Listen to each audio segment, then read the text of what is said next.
Hello everybody, my name is G4. I am a Transportation Commissioner for the State College Borough. I recently gave this presentation at the March 2025 TC meeting, and Commissioner Mose made the point that I should probably record this for other people to view at a later date if they were curious to go back to anything that I had said.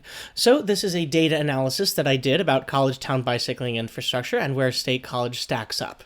First off, why make bicycling infrastructure? Well, pulling from various scientific analyses, you can see here that the majority of cyclist deaths occur from either careless driving or drivers who committed hit and runs. So cars are the primary source of deaths involved in cyclists. The location of bicycle fatalities were almost exclusively in urban areas on large arterial roads. And also, the most fatal type of vehicular violence by far were cars running into cyclists from the rear, indicating that they weren't paying attention. So if I may be permitted an extremist perspective, cars are absolutely evil and deserve to have their privileges and road space taken away until they can learn to behave and not commit vehicular manslaughter.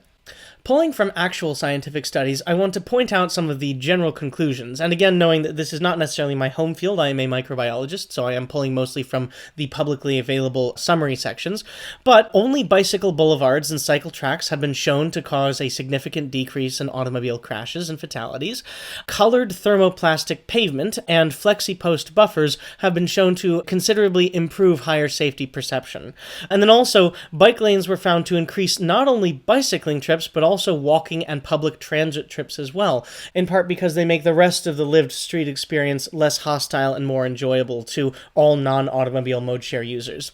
I also want to point out that this is a municipal issue, because right outside the State College Borough Municipal Building are, in fact, sharrows, or two chevrons and a bicycle sign indicating that cars should share the road with bicycles.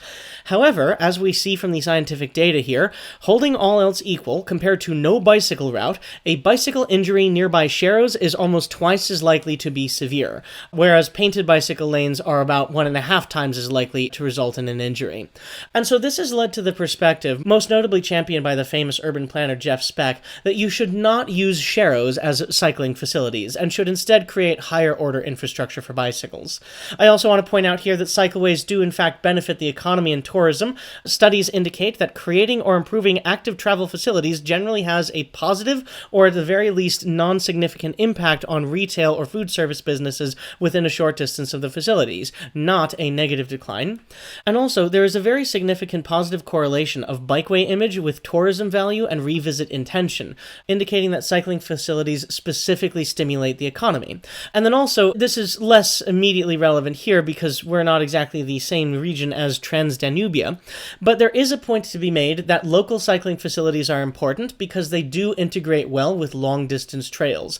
Rather than having people bicycle out to a trailhead in the middle of the wilderness, if we connect the trailheads with downtown, then that specifically improves our economy. I believe I've heard this referred to as trails to trails.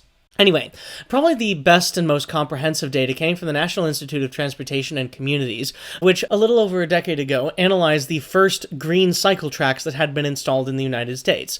Pulling mostly from the summary section, some highlights include that the ridership on the cycle track roads increased between 21 to 171% within 1 year of the building of the cycle track. Bicyclists rode more frequently on the facility after installation. Nearly every intercepted cyclist, 96% of them, and 80% of residents stated that the protected lane increased safety on the street for bicycling. Also, 90% of intercepted cyclists agreed that the protected facilities were safer, and this percentage was higher for women cyclists. Almost 40% of people agreed that the safety of driving had increased, with 30% saying that there had been no change, and only a quarter saying that there had been a decrease. Additionally, nearly all bicyclists said that intersections with separated bicycle signal phases, so basically traffic lights for the bicycles, said that that improved the safety through the intersection. And then 75% of residents said that they would support building more protected lanes in other locations throughout the city, and this was true for even the majority of people who reported cars and trucks as their primary mode of commuting. Overall, over 90% of surveyed residents said that they supported separating bicycles from cars, and 2/3 said that they would be more likely to ride a bicycle if motor vehicles and bicycles were more physically separated by a barrier. And then finally, over half of all residents said that the streets worked better for all people due to the protected bike lanes, not just the bicyclists or the cars. So now that we know that bicycling and cycle facilities are specifically important as a municipal issue, I decided to look to see how State College stacked up against a bunch of other college towns. And I pulled a list of almost 700 different college towns in the United States straight off of Wikipedia, and then I threw in Providence because I think that that's genuinely a college town as well. And I analyzed them for several different things. First off, the extent of their trail network. For example, as you can see here, in Montclair, New Jersey and Jackson, Mississippi, they have basically no bicycling infrastructure. Then, moving up to places like Logan, Utah, and Akron, Ohio, they have some bicycle infrastructure in the form of a few lanes or a few trails that go around town, but only very small portions of it. And there are very large portions of town which don't actually have any dedicated cycle infrastructure. The next level up in my qualitative assessment was extensive. College towns such as Chapel Hill, North Carolina, or Amherst, Massachusetts, that do have significant portions of the town accessible by cycle tracks or trails, but still have large areas that are otherwise not well considered in the cycle network. It's possible to get to most areas of town, but not all of them by bicycle. And then finally, you have comprehensive towns like Flagstaff, Arizona, and Santa Barbara, California, where you can get basically anywhere you want, or at least within a few blocks of it, almost exclusively on dedicated bicycling infrastructure. Then I looked at the infrastructure quality. On the lowest end, you have things here like Pocatello, Idaho, which has absolutely nothing as far as bicycling infrastructure. Next level up, I believe this is Ypsilanti, Michigan, where you have at least just lanes. Sometimes they're buffered like you can see here, sometimes they are not. And then the next level up would be a trail, which is generally called an MUP or a multi-use path.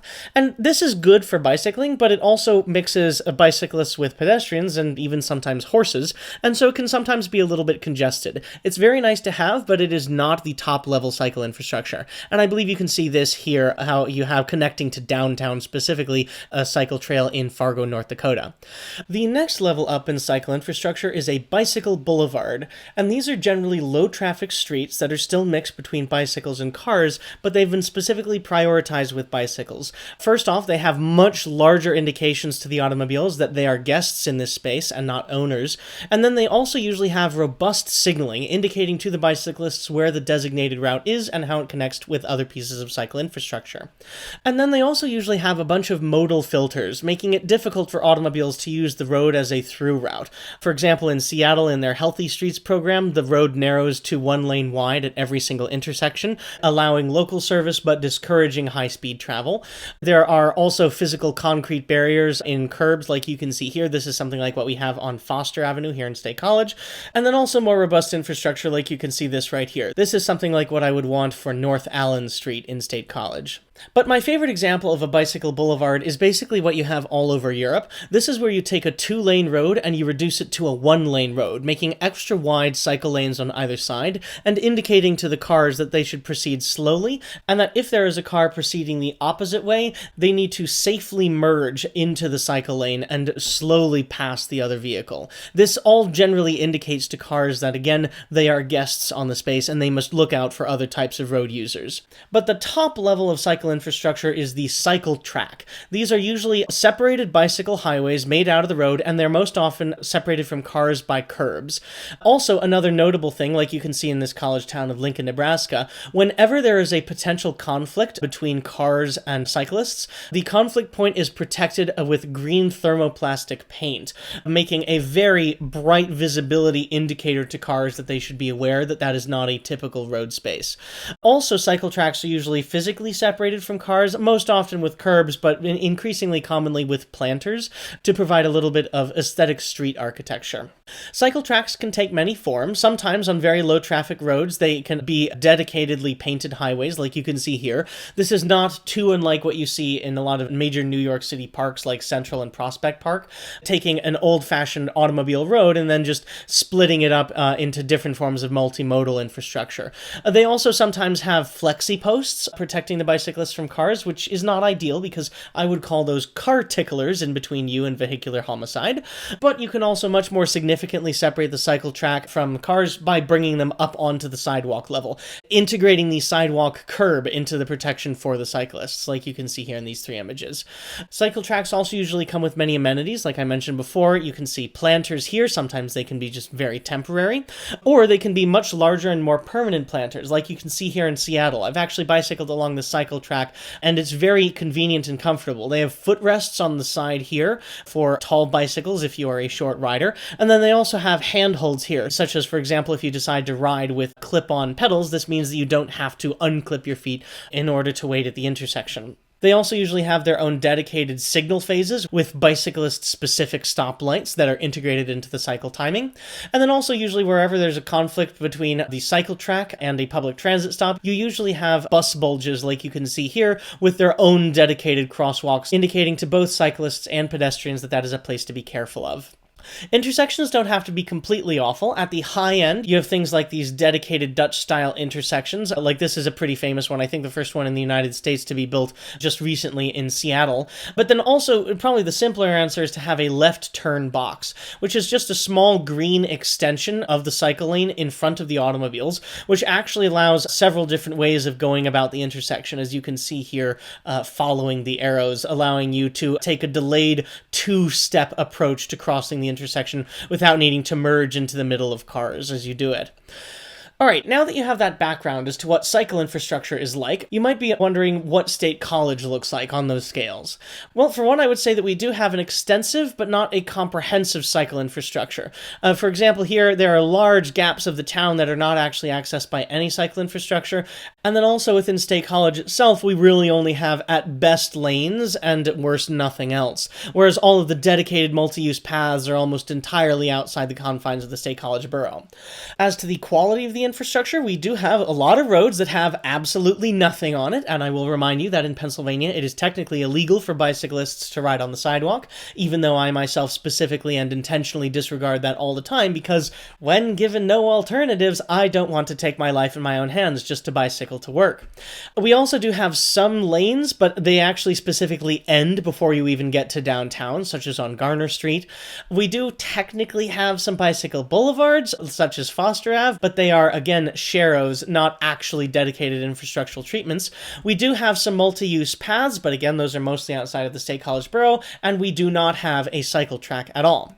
So with all of that, how do we compare to all of the other college towns? Well, again, starting from the 697 college towns in the US, I analyzed them for what type of environment they were in, whether or not they were immediately next to or in a large metro area, whether they were nearby enough, I would say under an hour drive from it, or if they were like us, a completely standalone town, where we are the major town in an otherwise rural area.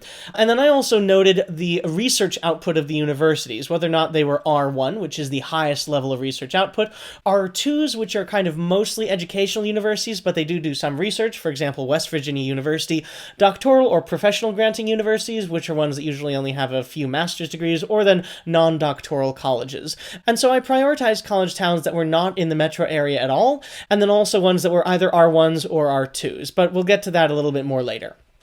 Ultimately, this narrowed it down to 127 different college towns from the original list of over 700, and then I also noted population tertiles to try and pick towns that both had about the same number of people as we do in the city population, and also in the metro area overall. So for comparison, State College is about 40,000 people in the city, and about 150,000 people in the metro area population. So, looking at all of these other college towns, how exactly do we measure up? Well, in terms of the network extent, we don't do too badly. About a quarter of college towns have a comprehensive network, about a quarter have an extensive network, maybe a third have partial networks, and then the remainder have nothing at all. Now, we do rank in about the third quartile here, so that's not so bad. But when it comes to infrastructural investments, things are less good. About a third of college towns have trails leading directly into downtown, about a quarter have lanes, about a third have nothing at all, and then only 14% of the college towns have dedicated cycle tracks in downtown. But State College, unfortunately, since all of our cycle infrastructure ends outside of downtown, we are in the bottom quarter for all of this. I also decided to analyze these for nearer peer cities, because not every college town is the same. So one of them that I did was I adjusted for proximity, picking only the standalone college towns. That really didn't change anything at all. I also then looked for size, picking ones that were only in the nearest tertile, while, and again, that really didn't change anything in terms of the network extent. But when I selected specifically for R1 high output research level universities like Penn State, things did change significantly. There were only 3% of college towns that did not have a cycle network, and most of the gains actually went to college towns that had a comprehensive network. So now we move from about the top 75% to about the top 60-50%. We're starting to become a little bit more outclassed by other college towns. When it comes to the infrastructure treatment, it's even worse. For example, looking at the proximity-adjusted college towns, nothing really much changed. When looking at the population-adjusted college towns, we got a 5% shift outside of the no infrastructure in downtown. But when I adjusted for research output, again, we were absolutely smoked. There was a massive reduction, 15 percentage points, in the no infrastructure in downtown, and most of that went to college towns with cycle tracks. And so this now puts us in the bottom 13% of R1 college towns. So we really need to step it up here a little bit. So to address that, I decided to see where we could improve things. For reference, this is the state college borough boundaries, and I decided to add just a few additional bicycle routes in both the borough and the region that would massively improve the bicycle accessibility of State College. By the way, I should mention that all of these are trips that I myself have taken or have needed to have taken at some point or another, and I think this does provide a nice cohesive network. Breaking these down a little bit, these are where I think we should have dedicated cycle tracks. Probably the most important thing is I think we need a dedicated cycle track on College Avenue, and then Garner and Allen going into Wapelani. I think these are the ones that would most serve the community. I also think we should have one on Curtin in the university itself. Maybe we can turn Foster into a full cycle track, and then a little bit on North McKee Street here, one going into Tofttrees, and then maybe we could also add one into Lamont and out to the Nittany Mall. I'm choosing this as a cycle track largely because I don't think there's enough space next to the road for anything else. I also think we should have a lot more trails, for example, connecting Lamont with State College a little bit better than what we have, filling in a few gaps here in our cycle commuting routes, such as down here by the Millbrook Marsh, and adding a trail up to the hospital for all of the workers there, a few more going to Tofttrees and Park Forest Village, and then probably the biggest one, which is thankfully already on our list, is one going on Easterly Westerly Parkway, maybe to complement an extension of the existing cycle trail on Atherton Street as well. As far as boulevards go, I tried to minimize these and use only the low traffic streets like you can see up here in kind of the Park Forest Village area. And then finally, I'll just add in a few tiny lanes here and there, only for the rarest of actually used routes, and connecting a few odds and ends here on, again, otherwise very low traffic roads. In terms of priority, I think the ones that we actually need the most are, again, Allen to Wapelani, a route along Garner Street, Easterly Westerly Parkway, and then something along Foster, connecting with Coral Street, and then also, I think we can start with Calder Way in downtown State College. We can add the dedicated cycle track on College Avenue later, but we also do need something pointing out going to Lamont and College Township sooner rather than later, as that's a pretty major gap. In terms of the low priority stuff, we can just fill it in with a little bit greater accessibility here and there, and then these are all of the routes that are outside of the jurisdiction of the State College Borough, but I do think that we should have some larger overarching municipal planning approach to this at some point as well, to connect all of these routes across municipal boundaries. So in conclusion, I do want to make the point here that this is not cycle infrastructure, that bike lanes are insufficient, that the worst thing about bicycling is cars, that we should be treated like cars even though we cause 1.5 million deaths fewer annually, that bicycle infrastructure is largely neglected by municipalities, that building only dangerous bicycle infrastructure is the way that you get all the dangerous cyclists, and that one more lane absolutely will fix it just as much as a cocaine addiction does. So anyway, thank you all very much for listening. I hope that you have enjoyed this. I hope that this has inspired people both in our municipality to improve the dedicated cycle infrastructure, and then also maybe it's useful to other people if ever you're watching. So if that's you, then thank you for watching along as well.